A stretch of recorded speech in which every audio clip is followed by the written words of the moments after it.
Francia, año 1430. Un niño sale de casa al amanecer. Su madre le da un pedazo de pan duro y lo ve alejarse por el camino de tierra. Va a trabajar, como todos los niños campesinos.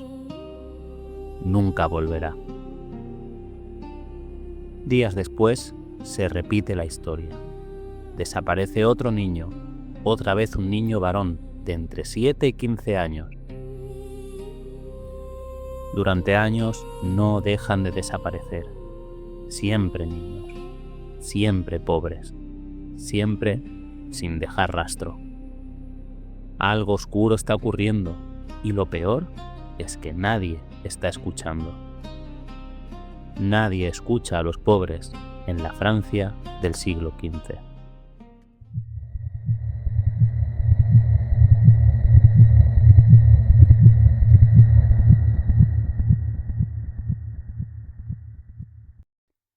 La Guerra de los 100 años ha devastado todo. Los campos aún huelen a ceniza y la justicia es un privilegio que a menudo se paga caro. Y en medio de esa miseria, la vida de un niño campesino vale muy poco. Los señores feudales gobiernan sus territorios con gran autonomía. Mientras tanto, los campesinos simplemente sobreviven. Cierta justicia existe, pero no es para todos. Un campesino puede perder un hijo, puede incluso saber quién se lo llevó, pero no tiene a quién acudir. Así que los años pasan y los niños siguen desapareciendo por decenas. La historia se va repitiendo. Un muchacho visto por última vez en el mercado. Otro que aceptó trabajo en un castillo cercano. Un tercero que salió a pastorear y jamás regresó. Los rumores se transmiten en voz baja, en las tabernas, en los caminos, en las iglesias. Las madres hablan entre ellas. Los nombres empiezan a acumularse. Cada familia cree estar sola en su tragedia. Y así pasan los años. Algunos campesinos empiezan a notar algo. Los niños suelen desaparecer cerca de ciertos caminos, ciertos bosques, ciertas fortalezas. Con todo, no hay investigación oficial, así que los campesinos simplemente entierran la esperanza de volver a ver a sus hijos y siguen trabajando. Porque la vida en el siglo XV no se detiene por el dolor. En medio de todo esto vive uno de los hombres más famosos del reino. Un noble de riqueza inmensa. Un comandante militar. Un héroe de guerra que luchó junto a Juana de Arco. Su nombre es Gilles de Retz. Todas las desapariciones han ocurrido en su territorio. De Retz es mariscal de Francia, un título reservado a muy pocos. Sus castillos dominan grandes territorios. De Retz es un hombre extravagante. Organiza grandes fiestas.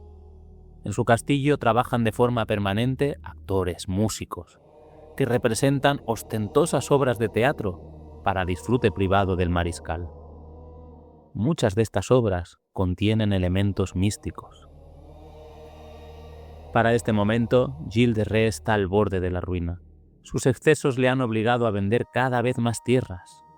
Arruinado, Gilles de Retz empieza a buscar soluciones desesperadas. Una de ellas tiene nombre, Francesco Prelati, un alquimista italiano que promete riquezas mediante rituales oscuros. ¿Estarán las desapariciones relacionadas con esta oscura trama? Hasta el momento nadie lo ha relacionado públicamente con los niños desaparecidos. No hay pruebas ni investigación, solo silencio. No parece que nada vaya a cambiar, porque para la opinión pública él es un héroe y aquellos niños, simples campesinos. Entonces ocurre algo inesperado, algo que no tiene nada que ver con los niños, pero que pondrá freno a las desapariciones y que logrará que se haga justicia. En 1440, Gilles de Retz tiene un conflicto con un sacerdote relacionado con un monasterio cercano. El origen del problema parece trivial: una disputa por propiedades y derechos sobre una iglesia. Pero Gilles no está acostumbrado a que le lleven la contraria. Así que un día irrumpe en el lugar con hombres armados. Secuestra al clérigo responsable. Lo retiene por la fuerza. En la Francia medieval eso es mucho más que una pelea territorial, es un desafío directo a la Iglesia. Y declararse enemigo de la Iglesia suele tener consecuencias devastadoras.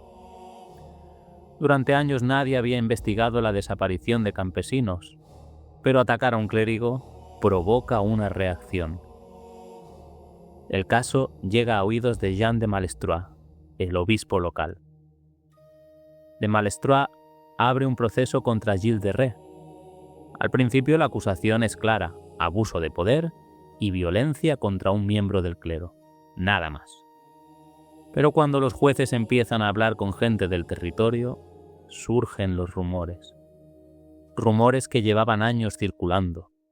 Rumores sobre niños, niños que entraban en castillos, niños que nunca volvían a salir.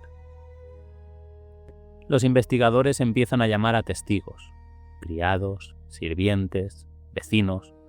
Todos tienen algo que decir, pero todos siguen teniendo miedo. Con todo, empiezan a surgir testimonios. Y las historias que cuentan no se parecen a nada que los jueces hayan escuchado antes. Describen escenas inquietantes: niños llevados a castillos con promesas de trabajo, puertas cerradas, habitaciones prohibidas, criados que reciben órdenes de no acercarse a ciertas estancias. Y según algunos testimonios recogidos en el proceso judicial, gritos. Los detalles empiezan a encajar de una manera perturbadora. En septiembre de 1440 ocurre algo impensable. Un mariscal de Francia es arrestado. Gilles de Retz es detenido. La noticia corre por la región como un incendio, pero lo que los investigadores descubrirán después es aún más inquietante. Con Gilles de Retz fuera de juego, los interrogatorios cambian. Ahora sí, varios de sus propios criados empiezan a confesar con mayor detalle. Hablan de niños traídos a los castillos, de actos de violencia extrema, de cuerpos que desaparecen. Las cifras empiezan a aparecer en los documentos, tal vez más de 100. El juicio se celebra en Nantes en 1440. Es un juicio extraordinario, porque el acusado no es un criminal cualquiera, es un mariscal de Francia. Durante el proceso aparecen nuevas acusaciones: herejía, alquimia y el asesinato de numerosos niños en rituales. Finalmente Gilles de Retz confiesa. Sus declaraciones describen actos que horrorizan incluso a los jueces. Aquellos interrogatorios incluían terribles torturas, así que nunca sabremos qué parte de aquello era cierto y qué parte se dijo solo para que el dolor desapareciera. Pero lo que es seguro es que el testimonio de Retz encaja con los hechos probados. El 26 de octubre de 1440, Gilles de Retz, mariscal de Francia, es ejecutado, ahorcado. Después, su cuerpo es quemado. Pero lo más inquietante no es solo lo que ocurrió, es lo que podría haber pasado si aquel día no hubiera secuestrado a un clérigo. Porque durante años los niños habían desaparecido y nadie investigó. En la Francia del siglo XV, la desaparición de un campesino no movía la maquinaria de la justicia. Y solo cuando un poderoso tocó a otro poderoso, la verdad empezó a salir a la luz.